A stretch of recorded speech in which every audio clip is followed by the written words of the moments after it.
What is up YouTube, this is Zane from Team Judgment Yu-Gi-Oh! And today I'm coming at you with a Satellarknight deck profile. This most likely will be the exact variant that I'm playing for the upcoming Brotherhood Regional, so be sure to look out for me there. So I'll be going over the 40 card main deck and the 15 card extra deck. Satellarknights don't need much explaining, however there are a couple of tech choices that I do feel need explaining, so I'll go over those. Start off with 3 copies of Satellarknight Deneb. This guy is your main searcher, he's your Stratos. You want to see him turn 1 backed up with a Stellanova Alpha. He's really good in just getting constant advantage over your opponent, so Deneb is definitely staple at 3. This is the one card that I would never cut down.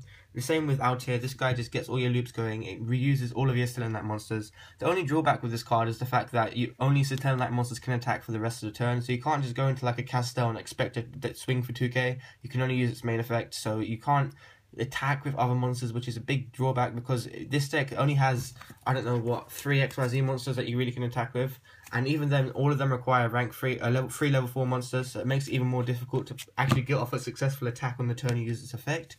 But the fact that you can just special summon from graveyard is just really good, so you have to kind of run this at 3. I know it is a pain in the ass, but you just have to deal with it. This card is so good. Its benefits definitely do outweigh its drawbacks, so yeah, 3 copies of Altair. Next up, we're running 3 copies of Unicalai. The conventional number is 2, however I'm running at 3, mainly because there's a little loop with Unicalai, Altair, and Deneb, by which Unicalai sends Deneb, Deneb is summoned off Altair, and then Deneb searches Unicalai, so there's like a little loop there. It sounds a bit complicated. Once you play the deck once or twice, it clicks together, it's just really easy. So 3 copies of Unicalai. And also the 1800 attack isn't too bad, and it's not that bad in swinging over things as well. Next up, I'm running 2 copies of Satellarknight Vega. This guy is perhaps one of the only ways you can actually consistently access Trivia and Deltaros, because he's basically just like an extra special summon from hand. So he provides himself as the 3rd XYZ material, which is really good. Vega, the card itself is not... You can't run this at 3 because you'll just draw multiples of it and it'll become dead instantly. You want to search this card off with the Deneb, you want to search this card off of Reinforcement with the army. That's why I only run 2. I wouldn't run 1 because once the first one's gone in the graveyard, it's going to be hard to pull off a rank 4 XYZ, triple rank 4 XYZ monster without actually having to search your deck. So I do run 2, without actually having to summon from grave. So 2 is the optimal number in my opinion, and I'm running 1 copy of Satellarknight Sirius. This is more of a tech choice. This card is completely shit useless in the first half of the game. It only becomes relevant once you have about 4 or 5, or you need 5 or more obviously, Satellarknight monsters in your graveyard, because then you can actually start shuffling stuff back and get your draw off, which is not the best. If it was draw 2 cards, I don't know if you can read that effect. If it was draw 2 cards, it'd be so much better, but the fact that it's only 1 makes it a slightly less relevant card. That's why I'm only running a 1. However, I do feel the need late game to actually recycle my monsters, because I find myself just running out of Altiers to search off with the Deneb for. So Satellarknight Sirius does have its usefulness. So that is the 12 monsters we run, which is actually quite high for Satellarknight, which is actually quite high monster count for a Satellarknight deck. However, for normal deck, 12 monsters is very low. So yeah, you have to be cautious about the fact that you don't have as many monsters as your opponent will, unless of course you're playing the mirror match. Next up, I'm running 3 copies of Reinforcement with the army. I don't know why this card is at 3, it's beyond me. It's so consistent, it helps with Satellarknight so much, helps with heroes as well. So having this card at 3 is just really, really nice. I would definitely, you have to run this card at 3, it helps so much with consistency. Next up, I'm running 3 copies of Mystical Space Typhoon, or Typhoon d'Espace Mystique if you are French. Typhoon, I think it's Typhon, I don't know.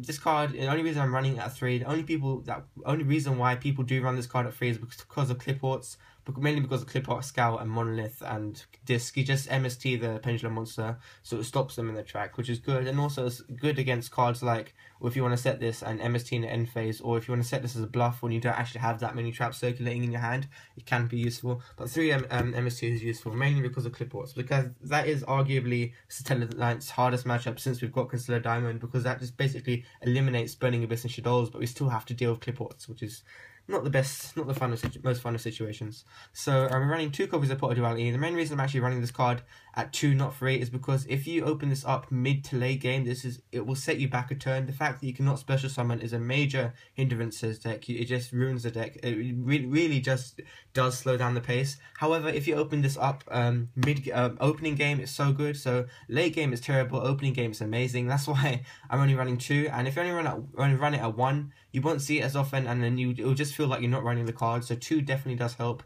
When I say it's terrible mid to late game, most of the times it will be. It's always dependent on the situation. So pop duality. I'm debating whether to run this at 2 or 1, but I've tested 1 and it just feels like I'm not even running the card. So 2 for now is good. If you open this up with Deneb and an alpha, it really does help search for your combo pieces that you need to go off with. So 2 copies of duality. Then for the rest of the spells, I'm running 1 copy of Book of Moon for flipping shit face down, 1 copy of Snatch Steal for stealing games and stealing people's girls.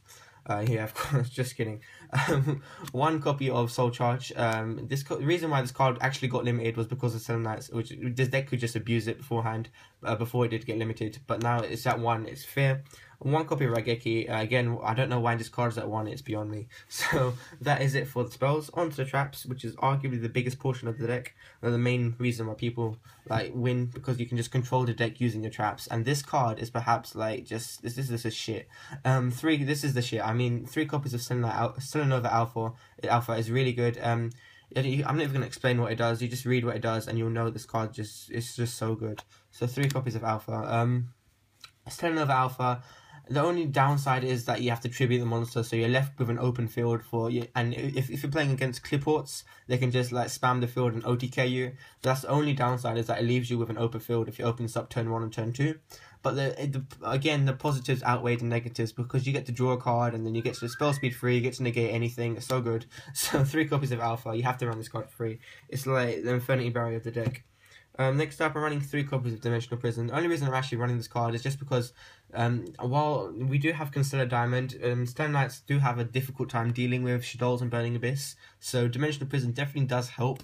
Just get rid of their Winders, get rid of their Dantes, because if you just, I don't know, if you were to Mirror Force their Dante, they just get it back next turn. Or if you were to, I don't know, just destroy their Dante, get it back next turn with Honest or something. So I'm actually running this over Honest in this build because I like banishing shit rather than having it just been destroyed. So Deep Prison's good, and it's been working out okay for me in testing. I hope it does well for me in regional, so yeah. Next up I'm running, obviously, 3 copies of Call of the Haunted. This card is just so beautiful, first of all. Shout out for Call of the Haunted, just looks amazing. But Call of the Haunted is just a really good card, in the sense that it just triggers all of your monsters' effects. So even if the MST, you can chain it, special summon your monsters, and what it does is that it just gets your stuff going, because if you brick and you have a Deneb engrave and an Alte engrave, you can always just call the Haunted, get the Alte, get the Deneb, get the Search off, and get your deck right up and running again. So it's like a good fallback card. So running 3 copies of Call the Haunted is necessary in my opinion. Next up, for effect negation, I'm running 2 copies of Phoenix Chain.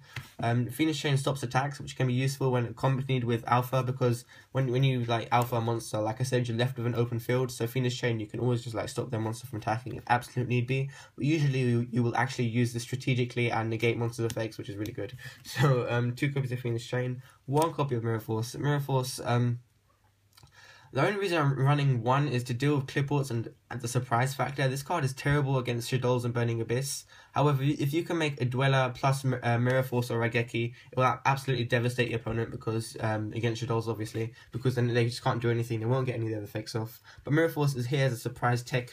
This is what differentiates my build from the rest of the builds. So that's why I'm running 1 copy of Mirror Force.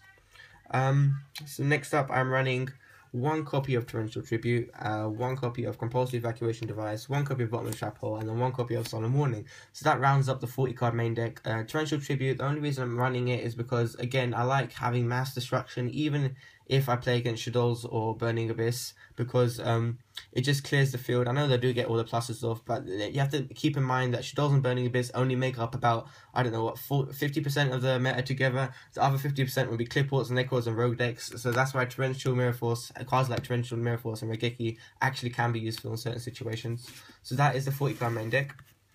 Onto the extra deck, I'm running, for the Stellarknight XYZ monsters, I'm running 2 copies of Stellarknight River. This card is so unbelievably good. You just bounce back everything when it's summoned. I mean, you just read that effect. I don't want to waste time going over effects, but this card is just so good. I mean, you can just bounce back everything. Another nice thing you can do is just bounce back your Call of the Haunted, and then you get an additional, you get to reuse your Call of the Haunted, basically, which is nice. So 2 copies of Trivia. 3 takes up too much space.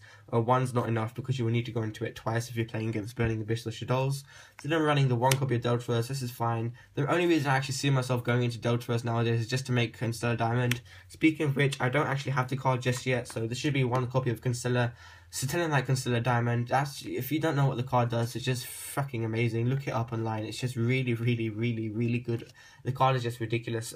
Against Burning Abyss and Shadows mainly. If you don't know what Satellarknight Concealer Diamond does, look it up. It's so amazing. Basically, just says no to Shadows and Burning Abyss, by which light a dark monster. It's like a Shadow Imprisoning Mirror combined with a dimensional, not a dimensional fissure, a Soul Drain and like 2700 body. It's just a really, really good card. I can't explain it. One copy of number 50 Black Ship of Corn, one copy of Abyss Dweller. This is against like Burning Abyss and Shadows, Black Ship, random stuff. One copy of 101 Silent Honorarch, one Dagusto. I'm thinking of cutting this now that I'm running Sirius in the main deck, but I don't know, I'm just keeping it in here for now. I might cut this for perhaps a second Satellarknight Diamond when I get a second one, so Dagusto Emerald's okay, I guess. One copy of Paladynamo, one Excalibur. This card is really good in getting over Apocalypse Hort Tower, I think it is now. It just, for 4k and you can swing for 4k is good. But the only downside is, like I said, you can't actually attack if you have Altair, so you need to be careful before you go into this card. If you have summoned Altair that turn or not. One copy of Cowboy, one copy of Constellar Omega, one copy of Castel the Sky Blaster Musketeer. Again, I actually see myself bumping this card up to 2. I want to bump this up to 2. I just need to find the second one, find someone to trade me the second one. Castel's really good. It's a really good card, especially this format. And then one copy of Evil Storm Externite. So this has been my deck profile, guys. Remember to like, comment, and subscribe. This is Zane from Team Judgment Yu-Gi-Oh! And if you like what you see here, remember to like, comment, remember to just subscribe. Basically, I need to get to 1,000 subscribers, hopefully before April, which is when I go on my study leave for my GCSEs, and then I can just like do more shit and produce more content just beforehand, because I want to pre-record a lot of videos. Anyway, thanks for watching, guys. Remember to like, comment, and subscribe. This is Zane from Team Judgment Yu-Gi-Oh! Signing out. Bye.